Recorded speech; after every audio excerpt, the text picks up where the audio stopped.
ओम नमः शिवाय। नमस्कार दोस्तों, आइए सुनते हैं शिव महापुराण की आगे की कथा। ब्रह्मा जी बोले, हे नारद, गुरु के आदेशानुसार समस्त देवताओं ने हमारे पास आकर अपना मनोरथ कहा। हमने उनसे कहा कि तुम हमें शिव जी की निंदा करना सिखाते हो। क्या अच्छे लोगों का यही धर्म है? भला पिता की यही सेवा करना लड़कों का धर्म है? शिव की निंदा सबको दुख देने वाली है। वह विपत्ति की जड़ तथा सब प्रकार के आनंद मंगल को नष्ट करने वाली है। मैं तुम्हारी इस विषय में कोई सहायता नहीं करूँगा। तुम सब मिलकर शिव के पास जाओ तथा विनय करो, क्योंकि पर निंदा दोनों लोकों में दुखदायी होती है।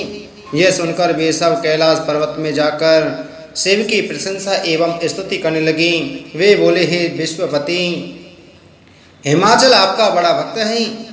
उसने आपको पर ब्रह्म जानकर इच्छा की है कि अपनी पुत्री आपको देकर मुक्ति प्राप्त करें। अस्तु, आप इस प्रस्ताव को स्वीकार करें। देवताओं की यह विनती सुनकर शिवजी हंस दिए तथा उन सबको अत्यंत प्रसन्न कर विदा किया।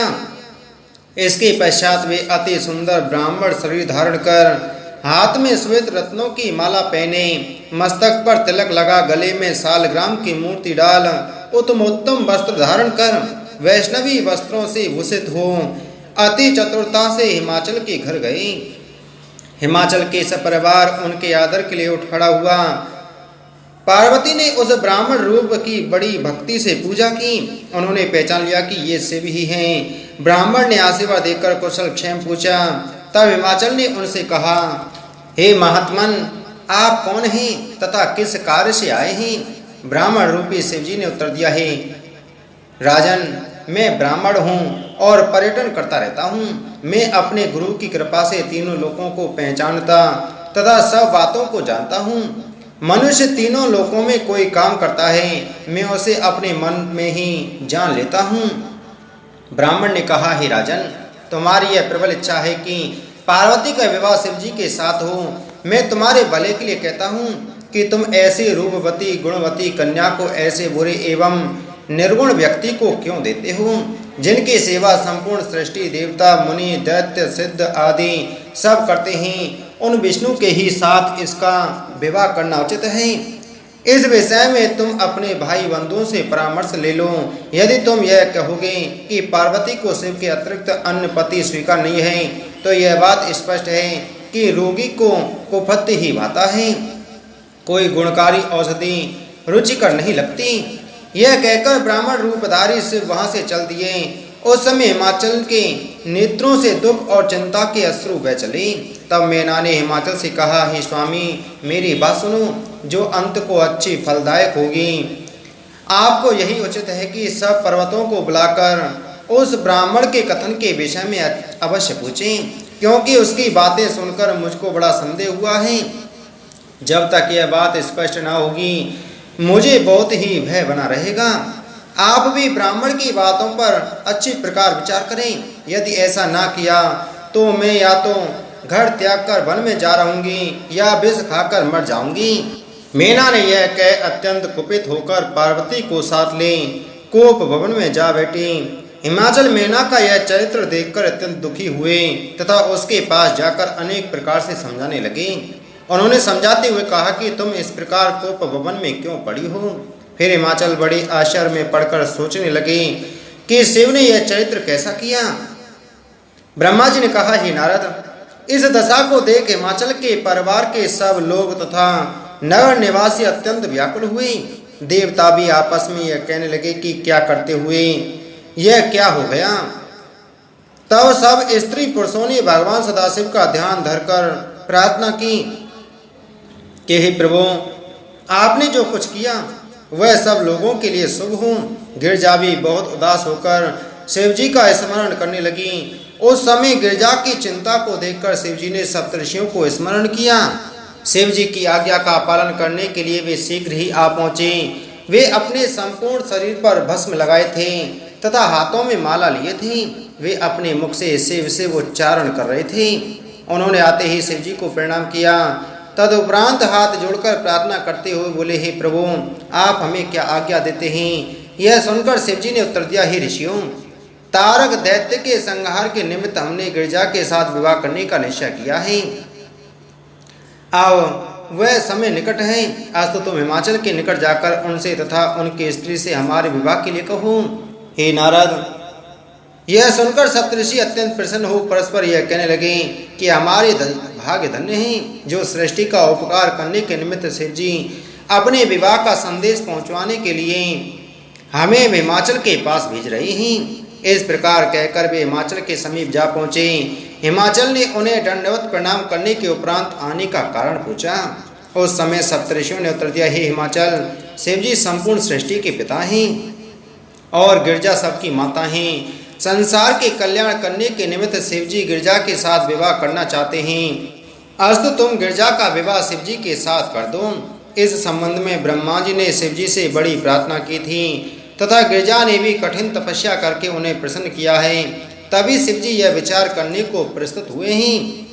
जिस समय सप्तऋषि हिमाचल से इस प्रकार की बातें कर रहे थे, उसी समय अगस्त ऋषि की पत्नी लोपामुद्रा तथा वशिष्ठ मुनि की पत्नी अरुंधति भी मैना के समीप जा पहुंची।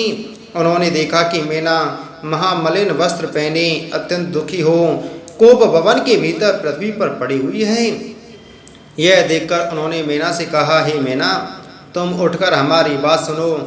ऋषि पत्नियों को देखकर मैना तुरंत उठ बैठी और बोली, मेरे धन्य भाग हैं जो आपने यहाँ पधार कर मेरे ऊपर कृपा की। आप मुझे कोई आज्ञा प्रदान करने की कृपा करें। यह सुनकर अरुंधति ने कहा, हे मैना, देखो, हिमाचल गिरजा का विवाह शिवजी के साथ करना चाहते हैं। तुम इससे अप्रसन्न क्यों हो? क्या तुम शिवजी को नहीं पहचानती कि वे तीनों लोकों के स्वामी और सर्वश्रेष्ठ हैं, सबसे श्रेष्ठ हैं? इस प्रकार शिवजी की महिमा का बहुत कुछ वर्णन करने के उपरांत दोनों ऋषि पत्नियां मैना को साथ ले हिमाचल की सभा में जा पहुंची। वहां पहुंचकर मैना ने सप्तऋषियों को प्रणाम किया। फिर वह अपने पति के चरणों का ध्यान धरती हुई अरुंधति के समीप बैठ गई। उस समय सप्तऋषियों ने हिमाचल से इस प्रकार कहा। सप्तऋषियों ने कहा, हे हिमाचल, तुम्हें उचित है कि अब तुम अपनी बुद्धि को स्थिर कर शिवजी के साथ गिरजा का विवाह कर दो। शिवजी को अपना जमाता बनाकर तुम सर्वश्रेष्ठ पद को प्राप्त करोगे। देखो, इस संसार में तारक नामक दैत्य अत्यंत उपद्रव कर रहा है। उसका वध करने के निमित्त ही शिवजी ने विवाह करना स्वीकार किया है। अस्तु तुम देवताओं का कार्य पूरा करने के लिए इस कार्य में विलंब न करो।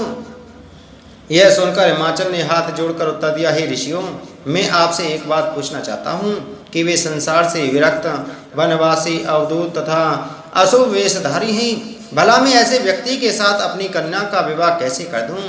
इस प्रकार के वर को कन्यादान करने से पिता नरकगामी होता है, क्योंकि विवाह मैत्री और बैर बराबर वालों से ही करना चाहिए। इसलिए मैं शिवजी के साथ अपनी कन्या का विवाह नहीं करना चाहता। हिमाचल की बात सुनकर अरुंधति ने उत्तर दिया, हे राजन, वेद के अनुसार 3 प्रकार के वचन होते हैं। एक ऐसा होता है जिसको सुनने में ऊपर से तो आनंद होता है, परंतु वास्तव में वह आनंद का नाश करने वाला होता है। दूसरे प्रकार का वचन सुनने में भी अमृत के समान होता है और उसका अंत भी शुभ होता है। तीसरे प्रकार का वचन सत्य धर्म से विभूषित होता है। अस्तु हम बीच वाले वचन का आश्रय लेकर तुम्हें समझाते हैं कि शिवजी संपूर्ण संसार के राजा तथा सबके स्वामी हैं। वे निर्गुण तथा सगुण दोनों रूप वाले हैं। कुबेर के समान धनपति उनके सेवक हैं। ब्रह्मा विष्णु तथा हर उन्हीं के तीनों गुणों द्वारा उत्पन्न हुए हैं। ब्रह्मा जी बोले, हे नारद, अरुंधति ने पुनः कहा, हे राजन, गिरजा तो सनातन काल से शिवजी की शक्ति है, अतः तुम्हें उचित है कि तुम गिरजा का विवाह शिवजी के साथ कर दो। ऐसा करने से तीनों लोकों में तुम्हें यश प्राप्त होगा तथा संपूर्ण देवता तुम्हारे वशीभूत हो जाएंगे। यदि तुमने ऐसा नहीं किया तो भी यह निश्चय रखो कि गिरजा तो शिवजी को अवश्य प्राप्त हो करेगी ही, तुम्हें व्यर्थ ही संताप उठाना पड़ेगा। जिस प्रकार राजा अनरण्य ने अपनी कन्या का विवाह ब्राह्मण के साथ करके अपने वंश की रक्षा की, उसी प्रकार तुम्हें भी उचित है कि तुम गिरजा का विवाह शिवजी के साथ करके अपने कुल की रक्षा कर लो। यह सुनकर हिमाचल ने कहा, आप मुझसे राजा अनरण्य की कथा कहने की कृपा करें। यह सुनकर वशिष्ठ जी ने उत्तर दिया, हे हिमाचल, वेद चंद्र नामक 14वें मनु की 16वीं पीढ़ी में अनरण्य नामक राजा उत्पन्न हुआ था। वह मंगलारण्य राजा की भांति प्रजा का पालन करने वाला तथा राज सिंहासन पर बैठकर नीति पूर्वक राज्य करने वाला था। उसके 7 पुत्र तथा एक पुत्री उत्पन्न हुई। पुत्री का नाम पद्मा था। वह पुत्री राजा तथा रानी को प्राणों से भी अधिक प्रिय थी। जब उसकी अवस्था विवाह के योग्य हुई तब राजा उसके लिए पति की खोज करने लगी। इतने में पिप्पलाद मुनि ने अपने आश्रम को जाते समय वन में देखा कि एक गंधर्व अपनी स्त्री से विहार कर रहा है। मुनि भी यह देखकर काम के वशीभूत होकर स्त्री से भोग की इच्छा करने लगी। तभी मुनि ने पुष्पभद्रा नदी के तट पर पद्मा को देख सबसे पूछा कि यह किसकी कन्या है। लोगों ने बताया कि यह राजा अनरण्य की पुत्री है। यह सुनकर मुनि स्नान तथा पूजन कर राजा के पास गए और कामवश होकर उससे उनकी पुत्री को मांगा, परंतु राजा चुप रहे। उन्होंने कोई उत्तर नहीं दिया। तब मुनि ने क्रोधित होकर कहा कि तू हमको लड़की नहीं देता तथा चुप बैठा हुआ है। हमारे पास वह विद्या है जिससे हम इसी समय तुझे जलाकर भस्म किए देते हैं। मुनि के ऐसे क्रोधपूर्ण वचन सुनकर राजा स्त्री पुत्र तथा भृत्यों सहित आश्चर्यचकित होकर रोने लगा। उस समय एक बुद्धिमान पंडित ने राजा से कहा, हे राजन, अब आपको यही उचित है कि अपनी पुत्री मुनि को दे दें और इस प्रकार मुनि के क्रोध से अपने कुल को जलने से बचावें।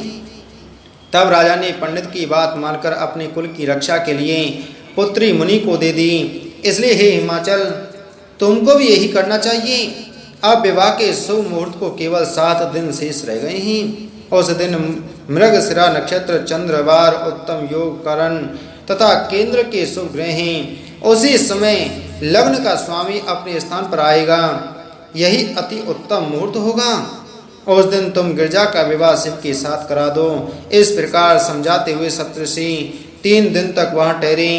तब हिमाचल ने उनकी बात मानकर 4थे दिन लग्न लिखाया। उसे लेकर सप्तऋषि शिव के पास गए। ब्रह्मा जी ने कहा, हे नारद, सप्तऋषियों ने शिव जी के पास जाकर संपूर्ण वृतांत कह सुनाया। शिव जी बोले, हे ऋषियों, तुमने यह काम अच्छा किया। तुम भी अपने शिष्यों सहित हमारे विवाह में अवश्य उपस्थित होना। यह सुनकर सप्तऋषि प्रसन्न होकर वहां से विदा हुए। हे नारद, इसके पश्चात शिव जी ने तुमको स्मरण किया। तुम वहां तुरंत प्रसन्नता पूर्वक पहुंचे। तुमने शिव जी की हाथ जोड़कर स्तुति एवं विनती की और कहा कि मेरा यह सौभाग्य है जो आपने मुझे स्मरण किया। अब आप मुझे सेवक को आज्ञा दीजिए। उस समय शिव जी ने संसार की रीति के अनुसार कहा, हे नारद, गिरजा ने हमारी बड़ी आराधना की है। हमने प्रेम के वश होकर उसे अपने साथ विवाह करने का वर दे दिया है। अब तुम हमारी ओर से समस्त देवताओं को निमंत्रण दो। उन सबको यह बात भली भांति समझा देना कि जो हमारी बारात में सम्मिलित न होगा वह हमारा प्यारा न होगा। तुम यह सुनकर तुरंत चल दिए। सर्वप्रथम तुम विष्णु जी के पास तथा इसी प्रकार सनक आदि, भृगु आदि के समीप पहुँचे। तुमने सबको शिव जी का संदेश कह सुनाया और सबने अत्यंत प्रसन्नता के साथ उसे स्वीकार किया। हे नारद, इस प्रकार तीनों लोकों में कोई ऐसा स्थान शेष नहीं रहा जहाँ तुमने शिव जी की ओर से जाकर निमंत्रण न पहुँचाया हो। सबको निमंत्रण लेने के पश्चात तुम शिव जी के पास लौट आए और उनकी स्तुति करते हुए बोले, हे महाराज, आपके निमंत्रण को ब्रह्मा, विष्णु एवं संपूर्ण सृष्टि ने बड़ी प्रसन्नता के साथ स्वीकार किया है। इसके पश्चात तुम शिव जी की आज्ञा से वहीं रह गए। नियत समय पर ब्रह्मा, विष्णु, सनक आदि लोकपाल, इंद्र आदि गणपति, अग्नि, धर्मराज, वरुण, कुबेर, पवन, ईशान, दिक्पाल, सूर्य, चंद्रमा, हिंगोलाज, ज्वालामुखी आदि देवी देवता तथा मुनि कैलाश में अपनी समस्त सामग्री, परिवार, स्त्री गण, सेना तथा सभासदों को लेकर आए और अपने पद के अनुकूल बैठे। विष्णु तथा मैं शुभ लग्न पर शिव जी के पास आए तथा प्रणाम के पश्चात उनसे बोले, हे प्रभु, अब तो चलने का समय आ गया है। ब्रह्मा जी बोले, हे नारद, शिव जी ने उसी समय बारात की तैयारी की आज्ञा दी। उनके आदेशानुसार सब अपने को वस्त्राभूषणों से विभूषित करने लगे। चारों ओर ध्वजा, पताका, चमर आदि शुभ सामग्री उपस्थित हुई। देवताओं की पत्नियां मंगलगान करने लगी। रत्न एवं मोतियों से चौक पुराए गए। उस समय की शिव जी की सुंदरता का वर्णन हम नहीं कर सकते। विष्णु में तथा इंद्र आदि देवता अपने अपने प्रसिद्ध वस्त्रों से भूषित हुए। सवारों के रिसाले गज समूह तथा घोड़ों के छल बल देखने योग्य एवं प्रशंसा के योग्य थे। सो मुहूर्त में शिवजी महाराज बारात सहित चले। नंदी वीरभद्र भैरव आदि भी अपने गणों सहित उनके साथ हुए। शिवजी के उस बारात में असंख्य सेना चली। शिवजी ने सर्वप्रथम सांसारिक नियम के अनुसार ब्राह्मण के चरणों का ध्यान धरकर डमरू बजाया। इसके पश्चात वे बारात के साथ चल दिए। बोलो शिव शंकर भगवान की जय।